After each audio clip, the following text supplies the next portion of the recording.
Halo teman-teman, selamat datang di Komisi Remaja kita. Selamat datang di First Service.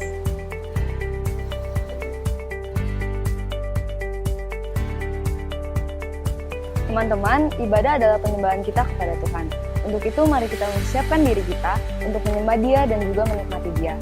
Mari kita memakai pakaian yang sopan, menyiapkan Alkitab kita, dan juga mematikan notifikasi HP kita supaya kita juga bisa lebih fokus untuk beribadah kepada Tuhan. Selamat beribadah teman-teman, Tuhan Yesus memberkati.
Halo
teman-teman, selamat datang di Komisi Remaja kita. Selamat datang di First Service.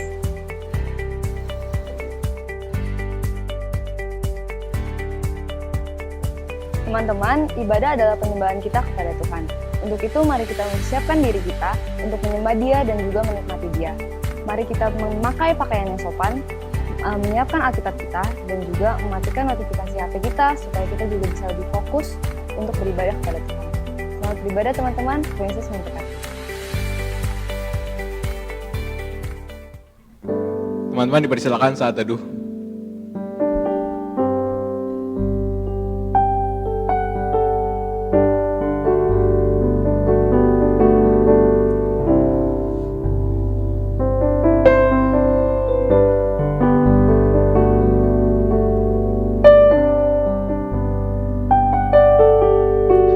Amin.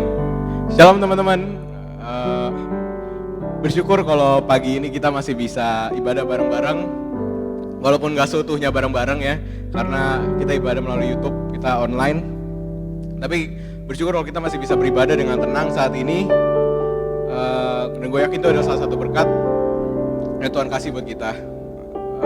Dan setelah seminggu udah kita lewatin, mungkin banyak hal-hal yang terjadi, entah itu hal-hal buat kalian seneng, buat kalian sedih, takut, atau mungkin ada beberapa masalah yang terjadi sepanjang minggu ini. Tapi 2 jam ke depan ini, gue mau ajak kalian untuk mari kita sama-sama fokus. Kita tenangin pikiran kita, jauhin pikiran kita dari masalah-masalah. Gue tahu kok, menjauhin pikiran dari masalah, apalagi masalah yang baru-baru terjadi itu nggak mungkin, bukan suatu hal yang mudah.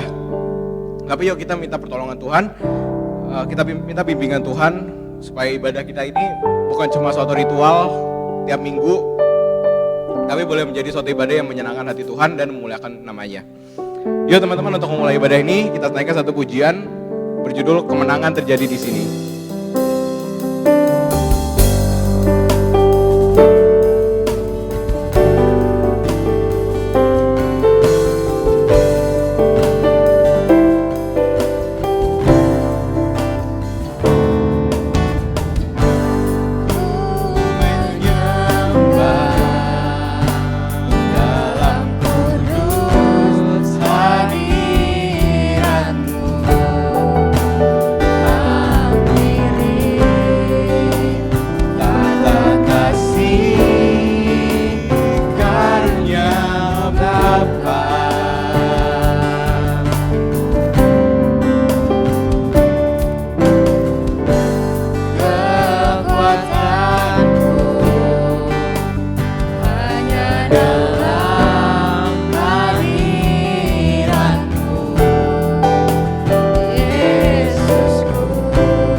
Dari awal lagi.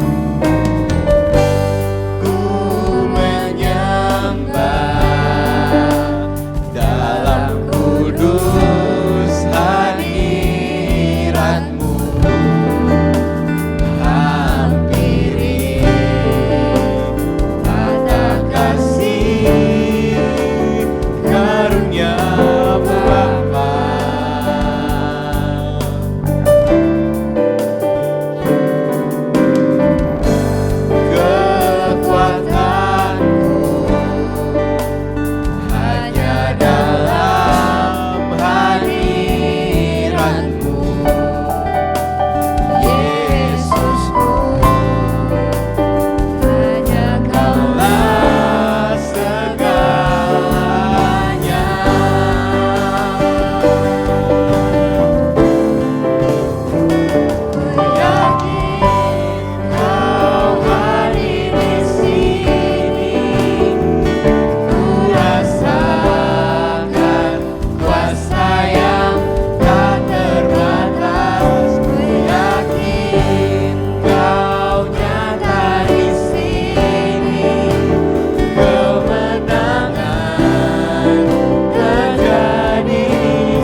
Buat nama Tuhan.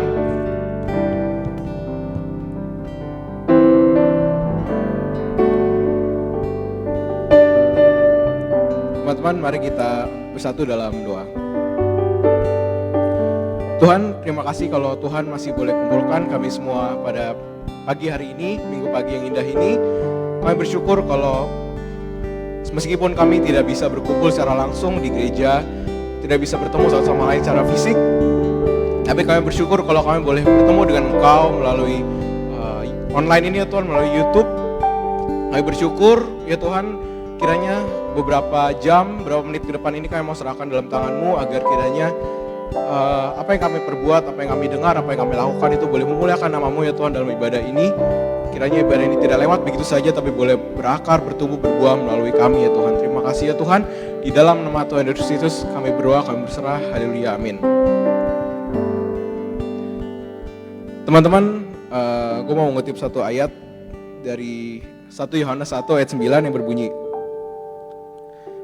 jika kita mengaku dosa kita, maka Ia adalah setia dan adil, sehingga Ia akan mengampuni segala dosa kita dan menyucikan kita dari segala kejahatan.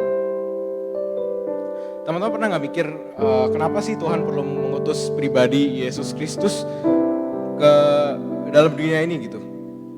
Di saat Dia punya kuasa, Dia berhak untuk mengampuni kita secara langsung gitu, tanpa harus mengutus pribadi Yesus. Mungkin ada yang bertanya seperti itu, ada juga yang enggak. Gue pernah bertanya seperti itu juga dalam diri gue. Dan gue nemuin jawabannya dalam salah satu buku. Jujur gue lupa judul bukunya apa, tapi alasannya adalah karena Tuhan pengen mengampuni dosa manusia, tapi di saat yang sama Tuhan gak mau manusia itu meremehkan dosa itu sendiri. Karena kalau pengampunan rasanya semurah, dalam tanda kutip semurah itu, maka kayaknya manusia, gue rasa kita akan semakin leluasa buat ngelakuin dosa. Mungkin ada juga teman-teman saat ini yang bergumul dengan dosa teman-teman. Dan saat ini gue mau ajak teman-teman semua, yuk mari kita datang dengan sungguh-sungguh pada Tuhan. Kita minta pengampunan Tuhan atas dosa-dosa yang udah kita lakukan. Kita akuin semua dosa kita di hadapan Tuhan. Baik yang kita lakuin secara sadar maupun gak sadar, kita lakuin secara sengaja maupun gak sengaja. Sembari kita menyiapkan hati kita untuk mengakui dosa kita, mari kita naik ke satu pujian terlalu besar. Terlalu besar kasih-Mu Bapa, pengorbanan yang Kau berikan bagiku terlalu mahal. Darah-Mu Yesus tercurah untuk menebus hidupku. Mari kita nyanyikan lagu ini dengan sungguh-sungguh, dengan segenap hati kita. Telah ku melihat bukti kasih-Mu, Kau menderita gantikanku. Dengan darah-Mu Kau selamatkanku. Kini ku hidup menyenangkan-Mu. Telah kulihat bukti kasih-Mu, Kau menderita gantikanku. Dengan darah-Mu Kau selamatkanku. Kini ku hidup menyenangkan-Mu. Terlalu besar kasih-Mu Bapa, pengorbanan yang Kau berikan bagiku terlalu mahal. Darah-Mu Yesus tercurah untuk menebus hidupku.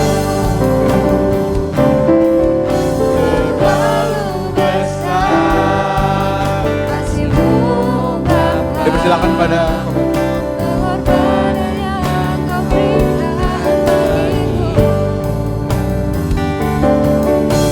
terlalu mahal. Darah-Mu Yesus tercurah untuk menebus hidupku.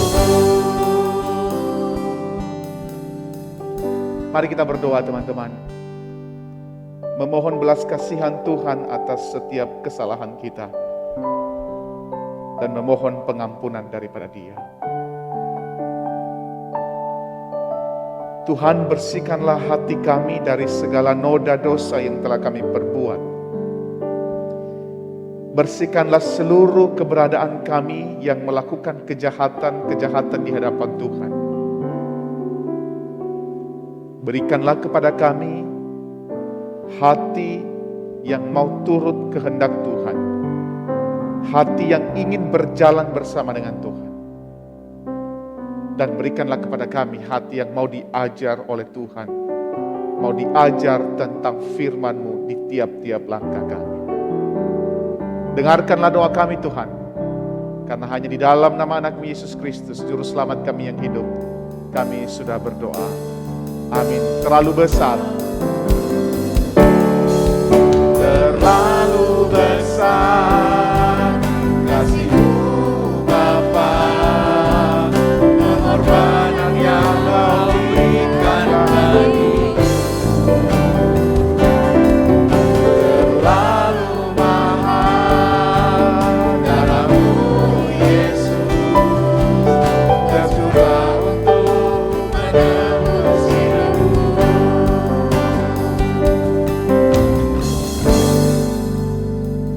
Mari kita berdiri bersama-sama teman-teman, mari kita mengikrarkan pengakuan iman kita seturut dengan pengakuan iman rasuli yang berkata demikian. Aku percaya kepada Allah, Bapa yang Maha Kuasa, Khalik langit dan bumi, dan kepada Yesus Kristus, anaknya yang tunggal Tuhan kita, yang dikandung dari Roh Kudus, lahir dari anak darah Maria, yang menderita sengsara di bawah pemerintahan Pontius Pilatus, disalibkan, mati dan dikuburkan, turun ke dalam kerajaan maut, pada hari yang ketiga bangkit dari antara orang mati, naik ke surga, duduk di sebelah kanan Allah, Bapa yang Maha Kuasa, dan dari sana Ia akan datang untuk menghakimi orang yang hidup dan yang mati. Aku percaya kepada Roh Kudus, gereja yang kudus dan am, persekutuan orang kudus, pengampunan dosa, kebangkitan tubuh, dan hidup yang kekal. Amin. Teman-teman, dosa kita sudah diampuni, amin. Amin. Dan teman-teman, sebentar lagi kita akan masuk ke dalam perenungan firman Tuhan. Dan mari sebelum kita masuk ke dalam firman Tuhan, kita siapkan hati kita undang Tuhan datang dalam hati kita, sembari kita naikkan satu pujian arti kehadiran-Mu.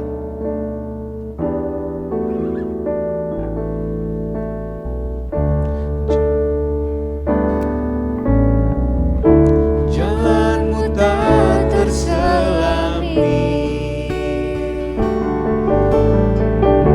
oleh setiap hati kami. Namun satu hal ku percaya, ada rencana yang indah. Jaga terduga kasih-Mu, heran dan besar bagiku. Arti kehadiran-Mu selalu nyata di dalam hidupku. Penyertaan-Mu sempurna, rancangan-Mu penuh damai, aman dan sejahtera walau di tengah badai. Inginku selalu bersama, rasakan keindahan arti kehadiran-Mu Tuhan. Mari nyanyikan lagu dari awal lagi. Jalan-Mu tak terselami oleh setiap hati kami. Namun satu hal ku percaya, ada rencana yang indah.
jalanmu berdamai, aman dan sejahtera, walau di tengah badai.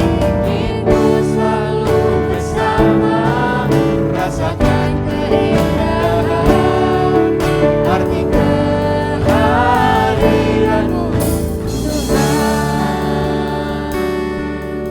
Dipersilakan pada hambanya. Teman-teman, sebelum kita mulai untuk mendengar khotbah pada hari ini, mari kita sama-sama berdoa terlebih dahulu. Mari kita berdoa. Bapa di dalam surga, kami datang ke hadapan Engkau, kami berterima kasih ya Tuhan, karena pada hari ini kami bisa berada di tempat ini, itu semua adalah anugerah-Mu. Dan kami juga bisa melihat ya Tuhan, bahwa ada orang-orang yang bekerja begitu banyak, sehingga kami bisa menikmati hadirat-Mu, sehingga kami bisa datang beribadah, walaupun pada saat-saat sekarang ini kami harus melakukannya di tempat kami masing-masing. Tapi kami berdoa ya Tuhan dan mengucapkan rasa syukur kami dan rasa terima kasih kami, karena kami masih memiliki kesempatan untuk datang ke hadapan Engkau dan untuk mendengarkan firman-Mu pada hari ini. Di dalam nama Tuhan Yesus kami telah berdoa dan mengucap syukur. Amin. Pernah nggak sih teman-teman, Kokis mau tahu aja, pernah nggak sih teman-teman itu bertanya, kenapa teman-teman bisa sampai mendengar atau mendapatkan Injil pada saat sekarang ini? Ya, pernah nggak sih teman-teman kepikiran, teman-teman membayangkan, dari mana sih asalnya kenapa kita pada hari ini, kita semua bisa berkumpul, kita semua bisa mendengarkan firman Tuhan, kita bisa menyembah Tuhan di gereja, itu asalnya, asal muasalnya itu seperti apa? Ya, bagaimana Injil itu bisa masuk ke, contohnya ke Jakarta, bagaimana Injil itu bisa sampai orang-orang tua teman-teman bisa mendengar, dan sehingga teman-teman juga bisa diajak atau diundang untuk datang ke gereja bersama-sama. Untuk mendengarkan atau mendapatkan kabar baik tersebut, kabar Injil. Ya, pernah nggak sih teman-teman bayangkan? Jawabannya sebenarnya simple. Ada beberapa faktor, tapi salah satu faktor yang Kokis mau tekankan adalah bahwa ada orang-orang yang bekerja dengan keras di belakang layar. Orang-orang yang bekerja dengan keras di belakang layar. Orang-orang ini bekerja di belakang layar. Bukan hanya bekerja di depan layar saja, atau dengan maksud orang-orang yang ada di depan kalian, ya, seperti pemusik, WL, pengkhotbah, hamba Tuhan, dan lain sebagainya. Bukan hanya itu saja, tapi ada orang-orang lain yang bekerja di belakang layar, supaya segala hal yang teman-teman alami di gereja bisa teman-teman nikmati pada saat sekarang ini. Ya, Kokris sendiri berasal dari keluarga Kristen. Kokris melihat dengan kepala Kokris sendiri hal-hal yang begitu banyak yang terjadi di dalam gereja selama puluhan tahun. Ya, karena sekali lagi kalau teman-teman tahu, papi dari Kokris adalah hamba Tuhan. Jadi Kokris bisa melihat dengan kepala sendiri apa yang terjadi di dalam gereja, bisa mendengar dan bisa tahu juga apa yang terjadi di dalam gereja. Kokris juga sudah bertemu dengan banyak sekali hamba Tuhan dari berbagai macam gereja, dari berbagai macam STT. Dan Kokris juga, walaupun saat ini Kokris bukanlah hamba Tuhan resmi dari GKY, ya. Jadi kalau misalnya Kokris ibadah atau khotbah dua, Kokris nggak bisa bawa nama GKY, ya, karena posisi Kokris ini cuma sebagai guru agama aja. Tapi Kokris itu bisa mengerti kondisi gereja di belakang layar. Ya, mungkin Kokris nggak tahu secara detail satu persatu dengan secara komplit dan lain sebagainya. Tapi setidaknya Kokris ada bayangan yang cukup jelas. Bayangan yang cukup tentang apa yang terjadi di belakang layar.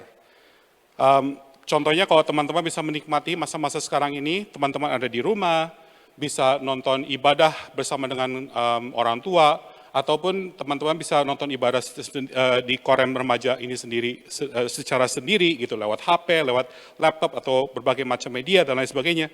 Itu pernah nggak sih teman-teman bayangkan tantangan supaya teman-teman itu bisa ikut Korem?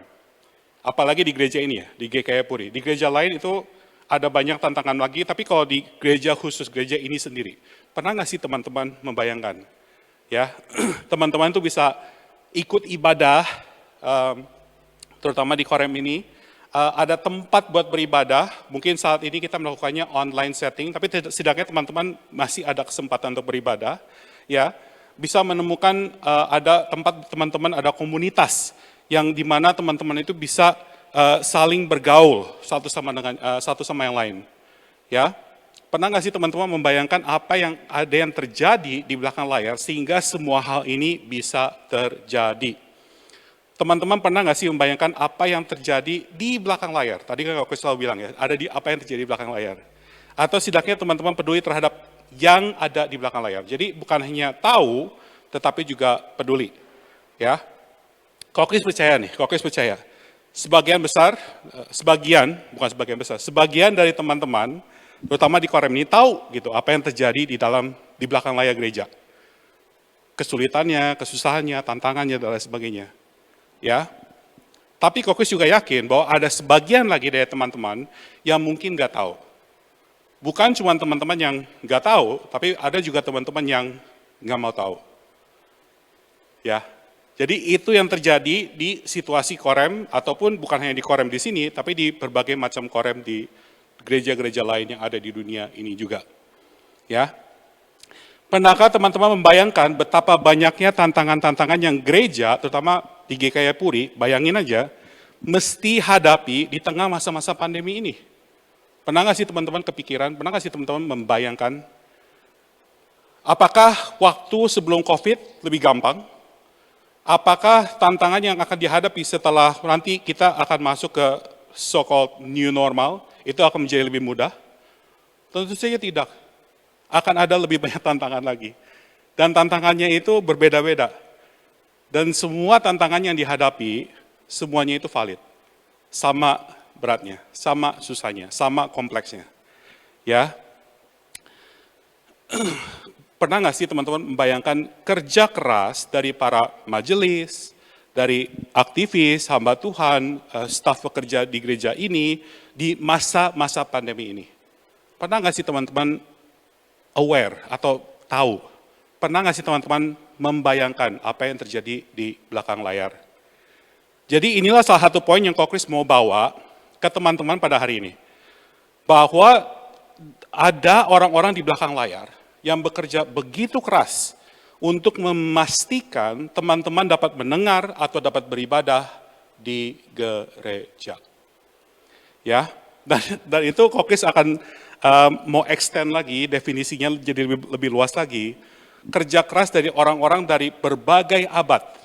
Bahkan ada orang-orang yang sampai mati untuk membawa Injil itu masuk ke Indonesia. Untuk membawa Injil itu masuk ke Jakarta. Untuk membawa Injil itu masuk ke Asia. Nggak gampang. Ada pengorbanan-pengorbanan yang orang banyak sudah lakukan. Ya, jadi itu satu yang Kokris ingin pastikan teman-teman aware, atau setidaknya teman-teman memiliki rasa peduli terhadap hal-hal seperti ini. Yang kedua adalah kalau misalnya teman-teman udah tahu nih, bahwa di belakang layar itu ada begitu banyak tantangan, ada begitu banyak orang yang berusaha, sehingga teman-teman pada saat hari ini, pada saat sekarang ini, teman-teman bisa beribadah di gereja, bisa mendengarkan firman Tuhan, bisa bernyanyi kepada Tuhan.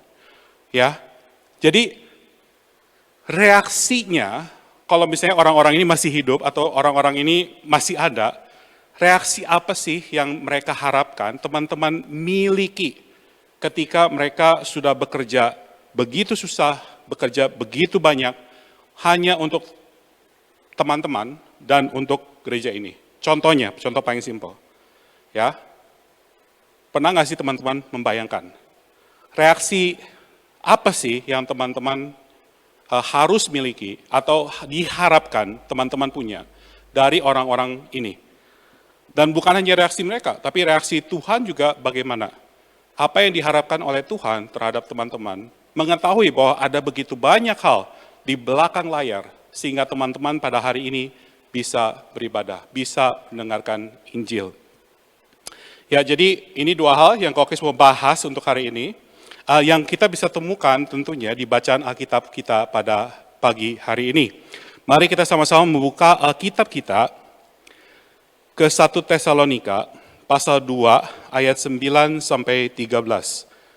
1 Tesalonika pasal 2 ayat 9 sampai 13.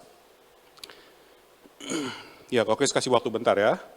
Jadi, Kok Kris nggak akan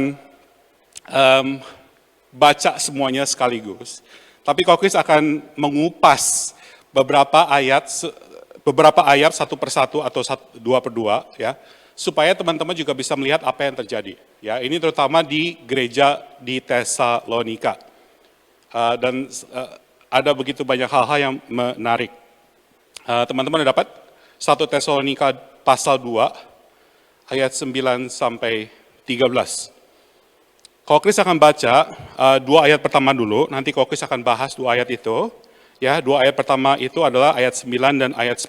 Jadi teman-teman dengar ya, ayat 9 sampai 10. Sebab kamu masih ingat, saudara-saudara, akan usaha dan jerih lelah kami. Sementara kami bekerja siang malam supaya jangan menjadi beban bagi siapapun juga di antara kamu, kami memberitakan Injil Allah kepada kamu. Kamu adalah saksi, demikian juga Allah, betapa saleh, adil, dan tak bercacatnya kami berlaku di antara kamu yang percaya. Jadi maksudnya apa sih? Kenapa tiba-tiba kita masuk ke bagian ini gitu ya. Kalau misalnya kita baca di ayat-ayat sebelumnya, kita akan menemukan sebuah ide ataupun sebuah tantangan yang dihadapi oleh Paulus dan Silas ketika mereka ada di Tesalonika. Ya, kamu di sini yang dimasukkan di ayat 9 tadi, kamu di sini adalah orang-orang Kristen, orang-orang Yahudi dan non-Yahudi yang menerima Injil Kristus di Tesalonika. Kalau misalnya teman-teman masih ingat kisahnya, Rasul Paulus pernah mendapatkan penglihatan, ya kan? Dia mendapatkan penglihatan bahwa ada orang-orang di Makedonia berkata, datang kemari, datang ke sini, ya kan? Itu penglihatannya dari Rasul Paulus. Jadi Tesalonika itu adalah ibu kota dari Makedonia. Ya, jadi konteksnya seperti itu ya. Jadi ini Paulus pergi ke Makedonia dan salah satu kota yang dia kunjungi adalah Tesalonika. Dan Tesalonika adalah kota atau ibu kota dari Makedonia. Dan gereja ini tentu saja didirikan oleh Rasul Paulus dan juga oleh rekan kerjanya Silas. Yang mereka lakukan di sini adalah membela posisi otoritas mereka dan juga motivasi mereka ketika mereka menginjili orang-orang di Tesalonika. Ya, otoritas mereka dan juga untuk memastikan bahwa motivasi mereka ketika mereka menginjili orang-orang di Tesalonika, mereka melakukannya dengan motivasi yang utuh, motivasi yang tulus. Ya, maka dari itu makanya kalau misalnya kita baca nih, kalau misalnya teman-teman mau baca lebih jauh lagi, bisa buka Kisah Para Rasul pasal 17. Ya, teman-teman akan lihat kisahnya. Nanti Kok Kris akan bahas sedikit lebih jauh lagi. Apa yang terjadi di Tesalonika waktu masa Paulus dan Silas sedang menginjili di sana. Ya, dan ini juga Rasul Paulus dan juga Silas, mereka itu menekankan bahwa kalian ingat dong apa yang sudah kami lakukan, apa yang sudah kami kerjakan semasa kami berada di Tesalonika. Ya, terutama dalam menyampaikan Injil kepada orang-orang di Tesalonika. Sekali lagi, di Kisah Para Rasul pasal 17, kita menemukan ini ya, bahwa waktu Rasul Paulus ada di sana, ada beberapa orang Yahudi yang nggak suka sama Paulus dan Silas, ya, karena mereka menjadi populer dan lain sebagainya, mereka jadi nggak suka dengan Rasul Paulus dan juga Silas. Maka dari itu, mereka dibantu oleh beberapa istilahnya di Alkitab ya, penjahat dari antara petualang-petualang di pasar. Itu yang kalimat yang dipakai di Alkitab. Kalau mau kita pakai bahasa modern zaman sekarang disebutnya preman pasar gitu ya. Jadi preman pasar. Jadi orang-orang Yahudi dengan bantuan preman pasar, mereka mengacau. Ya, mereka mengacaukan suasana dan pada akhirnya mereka juga menuduh dan mencoba untuk membawa Paulus dan Silas ke pimpinan kota pada masa itu. Ya, mereka memiliki beberapa tuduhan untuk Rasul Paulus dan juga untuk Silas. Dan tuduhan yang mereka sebut adalah, ada dua yang Kok Kris bisa temukan. Yang pertama adalah mereka disebut sebagai pengacau. Itu tuduhannya.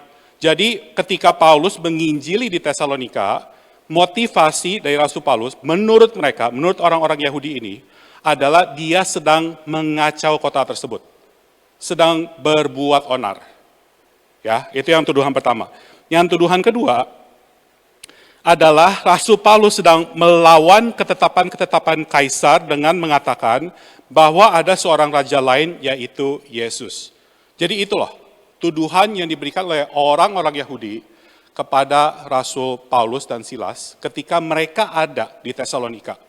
Jadi tuduhan-tuduhan seperti ini, maka dari itu Rasul Paulus menuliskan di 1 Tesalonika pasal 2 dan seterusnya, pasal 2 ayat 9, awal-awal ayat sebelum ayat 9 juga sudah disebutkan bahwa motivasi mereka ketika mereka sedang ada di Tesalonika adalah tulus.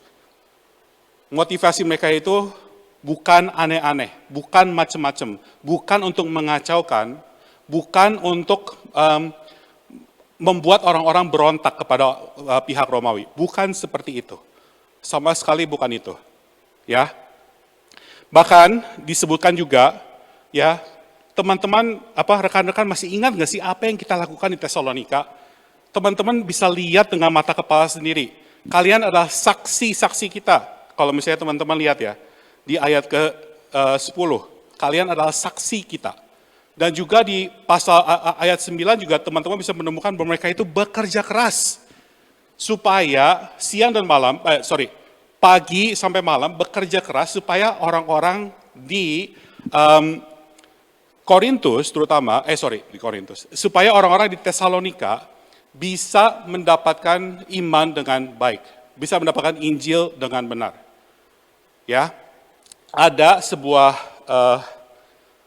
tradisi, custom, kalau maksudnya dalam bahasa Inggris, custom bahwa kalau orang membentuk sebuah jemaat atau melayani di gereja atau membentuk jemaat pada zaman itu, mereka itu mendapatkan bagian, ya, jadi mendapatkan sumbangan atau mendapatkan bagian dari orang-orang pengikut-pengikut Tuhan pada zaman seperti itu. Ini adalah customnya pada zaman seperti itu ya. Karena Rasul Paulus dan juga Silas mereka membentuk gereja ini membentuk jemaat mula-mula ini di Tesalonika. Mereka itu sebenarnya berhak untuk mendapatkan masukan uang untuk supaya mereka bisa bertahan hidup, supaya mereka bisa membeli makanan, membeli pakaian dan lain sebagainya. Jadi itu konteksnya ya, terutama untuk membiayai perjalanan mereka nanti ke depannya dan lain sebagainya. Itu yang terjadi biasanya. Tetapi kalau kita baca di sini, ayat 9, mereka kelihatannya, kalau misalnya kita baca komentari atau kita membaca catatan-catatan dari orang-orang, mengatakan bahwa sebenarnya mereka itu tidak menerima. Mereka berhak menerima, tapi mereka menolak. Bahkan mereka bekerja sendiri, ya, Rasul Paulus dan Silas, mereka itu sebenarnya bekerja supaya mereka bisa menghidupi atau menafkahi punya mereka sendiri. Dan mereka itu tujuannya kembali lagi, supaya orang-orang di Tesalonika bisa menerima atau bisa mendengar Injil dengan tulus, motivasi mereka tulus. Di tahun 2014 ada seorang pendeta di sebuah gereja besar di Korea Selatan. Dia itu terbukti bersalah karena menggelapkan uang dari gereja. Ya, gereja itu cukup besar. Uang yang digelapkan itu sebesar 12 juta US dollar. Itu sangat banyak sekali. Ya, ini salah satu contoh aja. Kalau misalnya ada pemimpin-pemimpin gereja atau orang-orang yang memiliki motivasi-motivasi yang jelek ketika mereka menjadi pemimpin di sebuah gereja. Tentu saja ini terjadi bukan hanya di gereja, tapi juga terjadi di banyak hal yang lain lagi. Ya, motivasinya nggak tulus. Tapi Paulus dan Silas tidaklah demikian. Motivasi mereka itu tulus. Yang mereka inginkan adalah supaya orang-orang di sana mengingat kembali dan mengingat bahwa mereka adalah saksi mata bahwa otoritas Paulus dan Silas dan motivasi mereka ketika mereka ada di Tesalonika adalah untuk menginjili mereka. Bukan untuk cari profit. Bukan untuk mencari cuan. Ya, seperti itu ya, jelas ya. Nah, menurut teman-teman, apakah motivasi dari orang-orang yang bekerja di belakang layar, tadi kan kita selalu ngomong nih, orang-orang yang bekerja di belakang layar, para hamba Tuhan, mungkin hamba Tuhan yang teman-teman lihat di depan stage ini, mungkin juga ada yang mereka yang bekerja di belakang layar. Apakah teman-teman pernah membayangkan motivasi mereka itu sebenarnya seperti apa sih? Apakah mereka punya motivasi yang benar? Ya, ketika orang mendirikan gereja, ketika orang membawa kekristenan masuk ke Asia atau ke Indonesia ataupun ke Jakarta ini, ketika gereja ini didirikan dan lain sebagainya, apakah mereka memiliki motivasi yang benar? Itu menjadi teguran sebenarnya dan juga menjadi peringatan bagi kita semua. Kita nggak bisa menjamin 100% bahwa motivasi mereka selalu tulus, karena sekali lagi manusia memang ada kelemahannya, ya. Tetapi kita juga selalu harus merefleksikan diri kita sendiri, apalagi buat teman-teman umur-umur kalian, terutama kalian kan di masa-masa di mana kalian mulai mencoba-coba untuk ikut pelayanan, ya. Bagi teman-teman yang mau melayani di gereja ini, kembali ini adalah sebuah peringatan. Apakah motivasi teman-teman untuk melayani di gereja ini, untuk melayani di komisi remaja ini, itu tulus? Seperti layaknya Paulus dan Silas waktu di Tesalonika. Belajar untuk cek hati kita, belajar untuk cek motivasi kita ketika kita melayani di gereja. Kokris sendiri harus terus melakukan itu. Motivasi Kokris pelayanan di sekolah, motivasi Kokris melayani di gereja, apa sih sebenarnya? Kokris harus terus melakukan cek motivasi Kokris, cek diri sendiri, terus menerus. Nggak gampang, ya. Apalagi ketika kita ada di luar, bukan cuma di gereja nih, kita kan tadi ngomong di gereja. Bagaimana dengan ketika kita ada di luar gereja? Bagaimana dengan hidup kita sendiri? Apakah hidup kita itu, ya, menarik orang-orang kepada Tuhan atau mendorong orang-orang untuk menjauh dari Tuhan? Ya, coba deh teman-teman, coba pikirkan. Motivasi teman-teman ketika melayani, motivasi teman-teman ketika ada di luar sana, ketika teman-teman melakukan sesuatu buat orang lain, ketika teman-teman belajar, ketika teman-teman ngomong sama orang, apakah motivasi yang teman-teman sedang lakukan? Apakah untuk diri sendiri? Apakah teman-teman memiliki motivasi yang tulus? Atau selalu ada udang di balik batu? Atau teman-teman malah ujung-ujungnya malah mendorong orang-orang lain supaya mereka tidak datang ke gereja, supaya mereka tidak datang kepada Tuhan? Ya, hati-hati, kita harus selalu cek diri kita sendiri. Kita lanjut ayat 11 dan 12. Jadi 1 Tesalonika pasal 2 ayat 11 sampai 12. Kamu tahu betapa kami seperti bapa terhadap anak-anaknya telah menasihati kamu dan menguatkan hatimu seorang demi seorang. Ayat 12. Dan meminta dengan sangat supaya kamu hidup sesuai dengan kehendak Allah yang memanggil kamu ke dalam kerajaan dan kemuliaannya. Tadi kan di awal-awal Koki sudah bilang ya, ada dua. Yang satu, teman-teman lihat nggak sih, orang-orang yang bekerja di belakang layar, di gereja. Terutama misalnya contohnya yang paling gampang di GKY Puri ini. Ya, pernah nggak sih teman-teman membayangkan apa yang sedang mereka lakukan? Kerja seberapa keras sih yang mereka sedang lakukan? Pengorbanan apa saja yang sudah mereka lakukan? Untuk para majelis, aktivis gereja, untuk TU, staff, pekerja cleaner, dan lain sebagainya. Ya, pernah nggak sih teman-teman membayangkan hal seperti itu? Dan yang kedua, yang itu yang pertama kan, untuk melihat, untuk bisa aware, untuk bisa lebih peduli. Yang kedua adalah supaya teman-teman juga melihat, setelah teman-teman tahu hal seperti ini, apa yang teman-teman mesti lakukan. Nah, ini kita temukan di sini. Ya, kita temukan di sini, ayat 11 dan 12. Ya, lihat.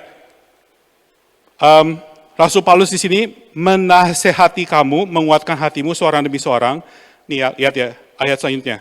Dan meminta dengan sangat supaya kamu hidup sesuai dengan kehendak Allah.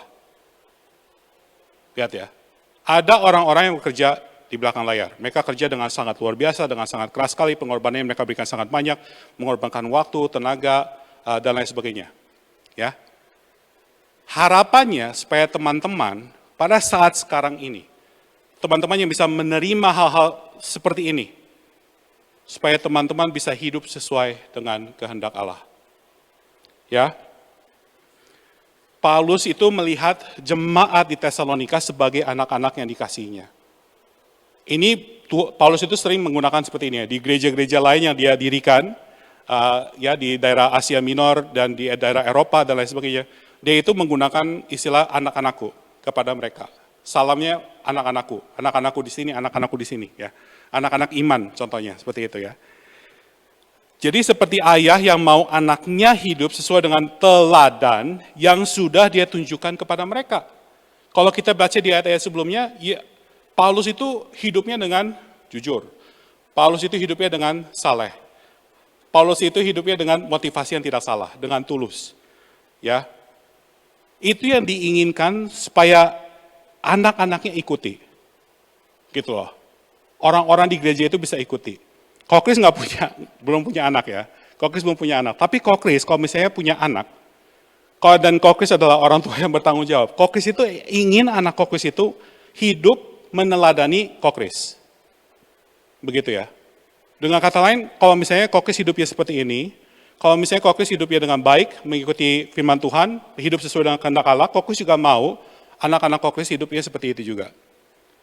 Dan Kokris yakin orang tua teman-teman, mereka juga memiliki pemikiran yang mirip. Bahwa mereka ingin supaya teman-teman hidup sesuai dengan kehendak Allah. Ya. Itu yang kita bisa lihat di 1 Tesalonika pasal 2 ayat 11 sampai 12.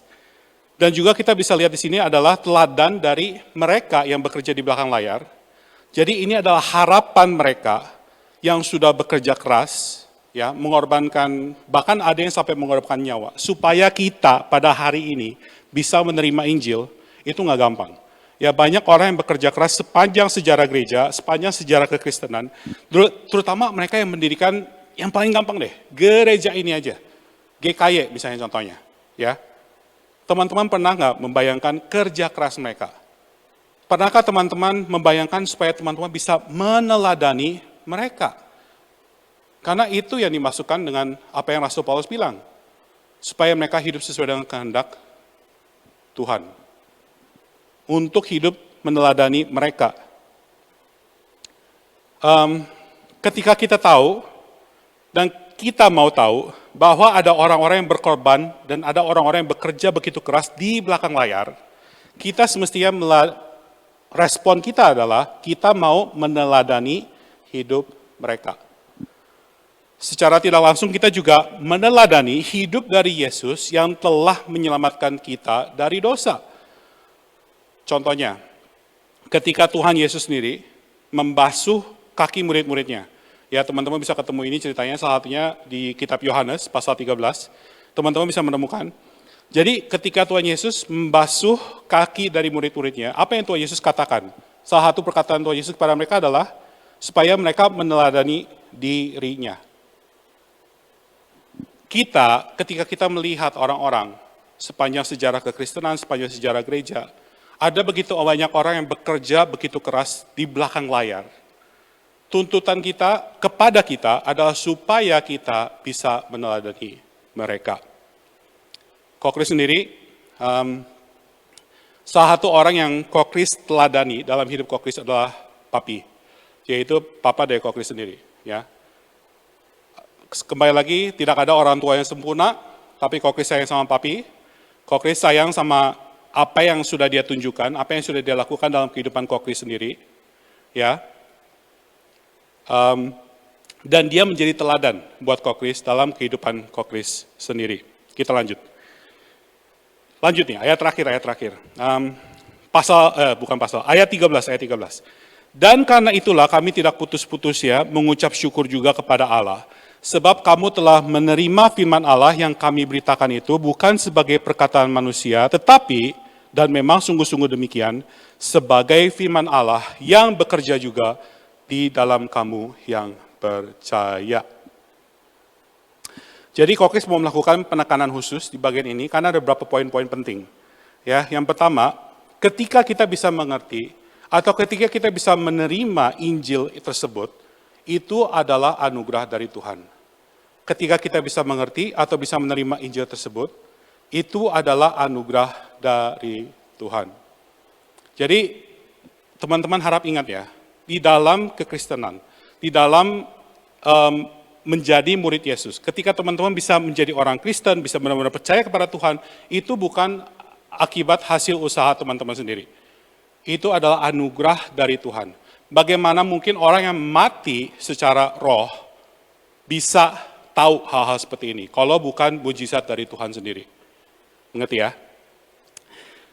Kita mengikuti teladan dari orang-orang yang sudah bekerja keras di belakang layar, bukan supaya kita mendapatkan keselamatan, bukan seperti itu. Ya, kita meneladani orang-orang yang sudah bekerja keras sebelum kita, mereka yang bekerja di belakang layar, bukan supaya kita mendapatkan keselamatan. Tujuannya bukan seperti itu, karena keselamatan itu datang dari Tuhan, bukan dari kita. Kalau misalnya kita bisa mendapatkan keselamatan gara-gara apa yang kita perbuat, jadi Tuhan itu siapa? Mengerti ya? Mengerti ya? Gak masuk akal kan? Jadi kalau misalnya kita meneladani mereka, orang-orang yang di belakang layar, mereka yang sudah bekerja begitu keras, supaya teman-teman bisa menikmati masa-masa seperti sekarang ini, bisa beribadah dengan tenang, bisa punya tempat ibadah, bisa punya online service dan lain sebagainya, bisa punya korem dan lain sebagainya. Ini adalah orang-orang yang bekerja seperti ini semestinya menjadi teladan bagi kita, dan ini adalah hasil dari keselamatan, bukan untuk mencapai keselamatan. Ya teman-teman mesti ingat itu ya. Jadi Injil itu harus mengubah hidup kita dari dalam dan keluar, dari dalam keluar. Jadi itu beberapa poin aja. Kalau misalnya kita baca di ayat 13, bekerja juga di dalam kamu yang percaya. Kembali lagi, jadi yang bekerja adalah Injil di dalam diri kita. Ya, buat Kokris ini sesuatu yang sangat menarik sekali, sesuatu yang sangat menyegarkan. Kenapa ini menyegarkan? Karena kalau Kokris membaca bagian ini menunjukkan bahwa hidup kita itu sedang terus-menerus dirubah, sedang terus-menerus diperbaharui. Ya, lebih hebatnya lagi, ini lebih bagus lagi ya, ketika kita terus dirubah oleh Injil, ya, kita akan menjadi teladan bagi orang-orang lain. Ingat ya, tadi kita lihat teladan dari orang-orang di belakang layar, yang sudah kerja keras di belakang layar. Ya, ketika kita melihat hidup mereka seperti itu, reaksi kita, respon kita itu semestinya seperti apa? Kita menjadikan mereka teladan, dan ujung-ujungnya kita melalui Injil yang terus merubah hidup kita dari dalam, kita juga menjadi teladan bagi orang-orang setelah kita. Mengerti ya? Mengerti ya? Kokis ada beberapa aplikasi sih sebenarnya sini, cuman Kokis mau menyampaikan dua aja, ya. Terutama di masa-masa sekarang ini, bagaimana kita bisa terus menghargai orang-orang yang bekerja di belakang layar, dan juga untuk mengingat bahwa kita sendiri juga diminta untuk menjadi teladan bagi orang-orang setelah kita. Bagi mungkin adik-adik kalian, adik-adik kita yang ada di sekolah minggu akan melihat teladan kita suatu hari nanti. Ataupun anak-anak kita nanti ke depannya, ya kan? Jadi ada dua aplikasi, Kokis akan meninggalkan dua aplikasi aja buat teman-teman. Yang pertama nih, belajar untuk saling memberi semangat atau mendorong, atau encourage satu sama lain, terutama bagi mereka yang bekerja di belakang layar, ataupun mungkin yang bekerja di depan layar. Ya, caranya simple, ada banyak caranya. Bisa lewat SMS, bisa lewat text messaging, bisa lewat email, bisa lewat Facebook post, bisa lewat Instagram, apalah pokoknya. DM dan lain sebagainya. Pokoknya ada berbagai macam cara untuk bisa menyampaikan encouragement. Nggak usah terlalu rumit atau nggak usah terlalu aneh-aneh. Ya, misalnya kalau teman-teman tahu nih, misalnya kalau Melki, dia akan khotbah hari Minggu. Contohnya nih, contoh simpel aja.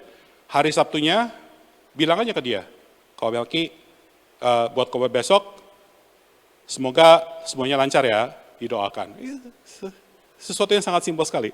Ya, untuk menghargai dan menghormati orang-orang yang terlibat di gereja. Bukan hanya Komelki, mungkin juga ada orang-orang lain di gereja, teman-teman bisa saling encourage.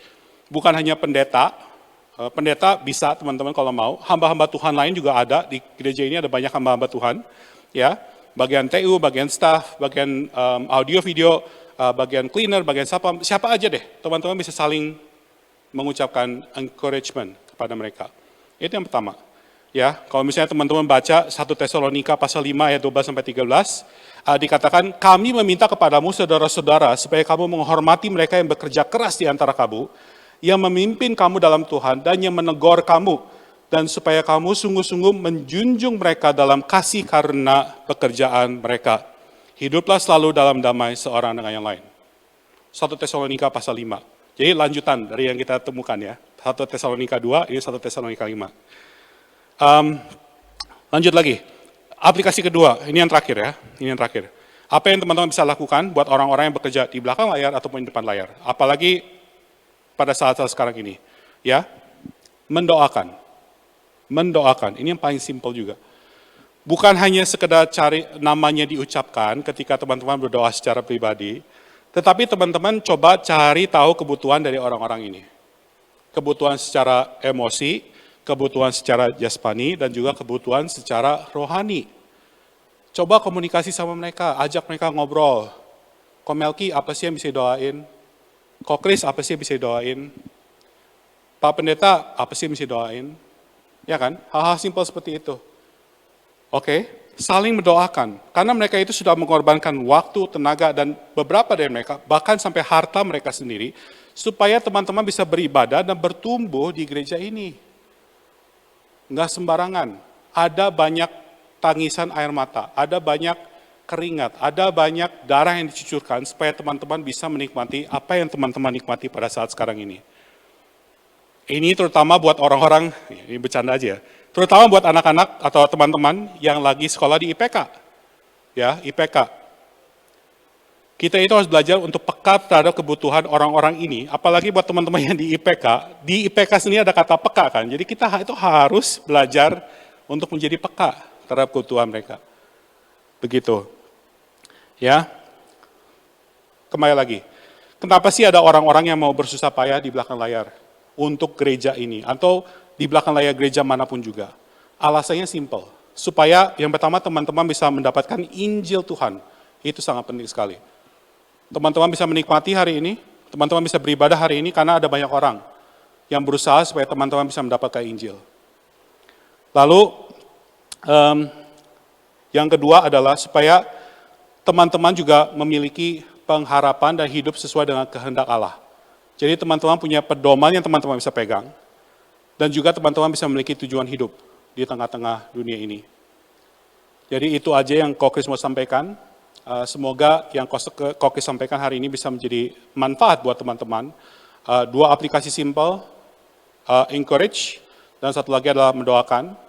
Dan teman-teman harus mengingat, ya, ada orang-orang di belakang layar, orang-orang sebelum kita, yang terus menjadi teladan bagi hidup kita, supaya kita juga dengan harapan menjadi teladan bagi orang lain.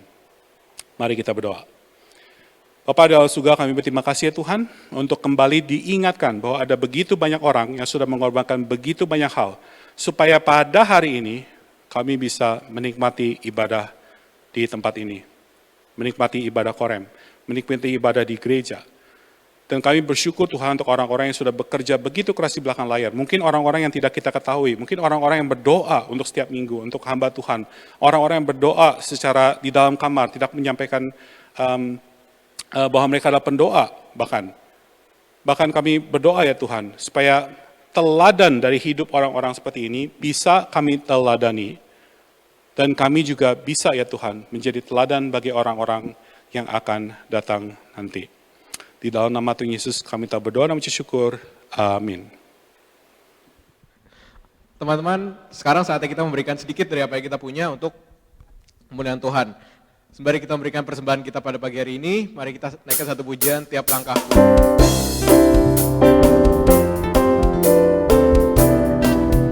Memimpinku di tengah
Mari kita berdoa teman-teman. Tuhan, terima kasih Engkau memberikan waktu bagi kami untuk membawa persembahan kami.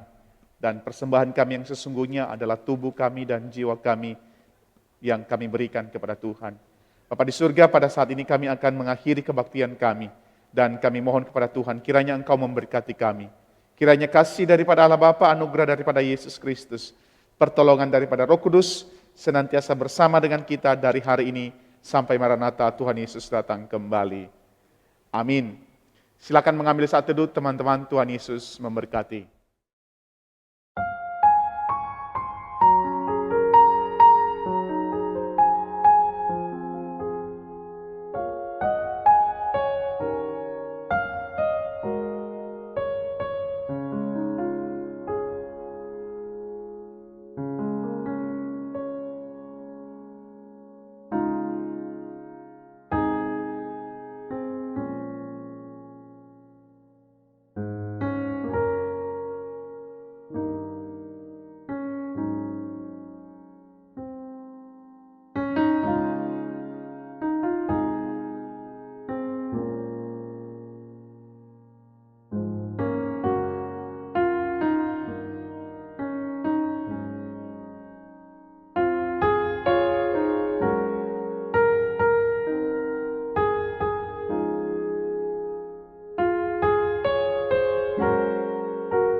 Hold me now in the hands that created the heavens.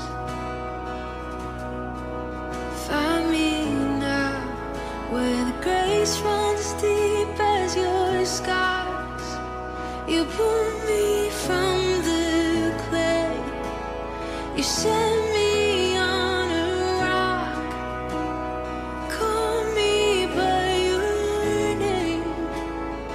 And make my heart whole again. Lifted up, and my knees know it's all for your glory. I'll stand with more reasons to sing than to fear.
Sing it out. Here I stand, high and surrendered. I need you now. Hold my heart now and forever. My soul cries out. Here I stand, high and surrendered. I need you now. Hold my heart now and forever. My soul cries out. Here I stand, high and surrendered. I need you now. Hold my heart now and forever. My soul cries out. Once I was broken, but you love my whole heart through. Sin has no hold on me, 'cause your grace holds me now. Healed and forgiven. Look where my chains are now. Death has no hold on me, 'cause your grace holds that ground. Your grace holds me now. Grace holds me now. Grace holds me now. Grace holds me now. Healed and forgiven.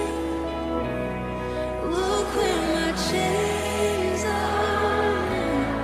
Death has no hold on me, 'cause your grace holds that ground. And your grace holds me now.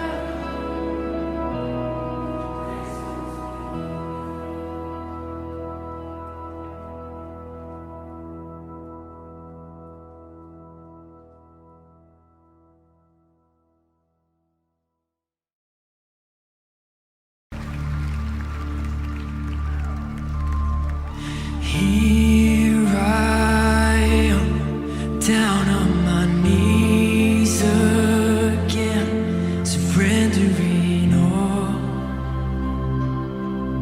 surrendering all, and find me here, Lord, as you draw me near. I'm desperate for you. Desperate for you. I surrender.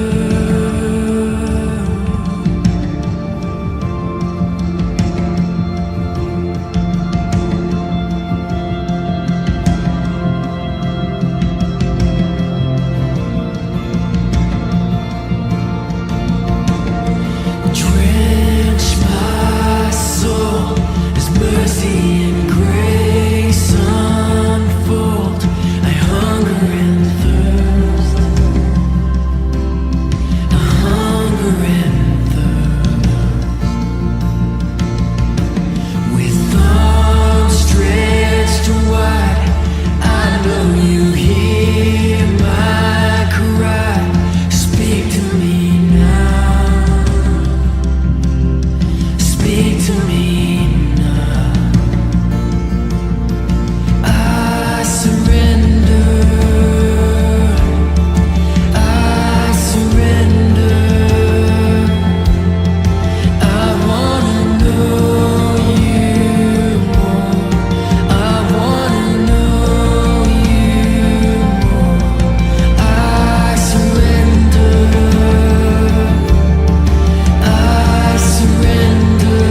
surrender.